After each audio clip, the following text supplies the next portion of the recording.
வணக்கம். வளரி என்று இந்த பதிவில் நீங்கள் பார்ப்பது பழங்காலங்களிலே யுத்தங்கள் பல நடந்தாலும் பல்வேறுவிதமான கருவிகள் பயன்படுத்தினாலும் அவர்கள் பழங்காலத்திலே ஒரு வயலிலிருந்து எடுத்த அமுதன் என்ற ஒரு மாணவன், ஒரு சிறுவன் என்று வைத்து கொள்ளலாம். கிராமப்புறங்களில் ஒரு பெரியவரிடம் கேட்க, அவர் எங்கு கிடைக்கும் என்று கேட்க, வயலில் கிடைக்கும் என்று சொல்ல, அவர் இந்த வளரினுடைய அமைப்பை பாருங்கள், ஒரு கத்தி வளைந்தது போல் இருக்கிறது. ஒரு காலத்தில் இங்கே வளரி எரிய தெரியாதவன் எவனும் இல்லை. இன்னைக்கு இது பற்றி யாருக்கும் தெரியவில்லை என்று வருத்தமாக தெரிவித்தார். இதனுடைய அமைப்பு என்னங்க அப்படி அமைப்பு அப்படின்னா, ஒரு திருடனுடைய காலை குறிவச்சு அடிக்க, வேட்டையாட சண்டையில் எதிரியை அடிக்க, வளரி எரிஞ்சு அவங்க கையிலேயே திரும்ப வந்துவிடும். இதுதான் இந்த வளரியினுடைய சிறப்பு.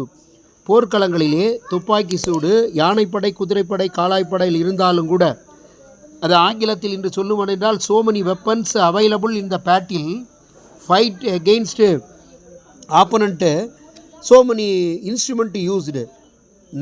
பட் வளரி என்பது ஒரு சிறப்பானது என்றால், எரிந்தவருடைய கையிலே வர வேண்டும் என்பது இவர்கள் பார்த்தார்கள்.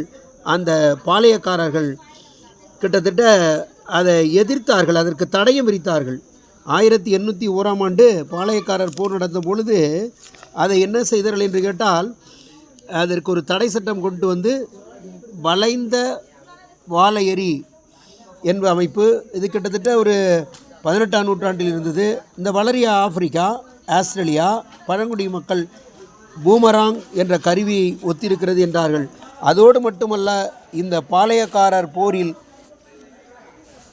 வளரி படையால் அதிக சேதம் உண்டானது. அதனாலேயே ஆங்கிலேயர்கள் வலையை தடை செய்தனர். 15,000 வளரிகளை ஆங்கிலேயர் கைப்பற்றி அழித்தனர்.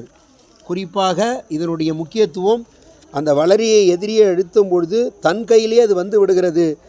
இது வேட்டையாடுவர்களை அதை வீழ்த்துவதற்காகவும் எதிரிகளை தாக்குவதற்குமாக பழங்கால கருவி நமக்கு வந்தது என்றால் ஒரு குறிப்பிடத்தக்கது. Thanks to all.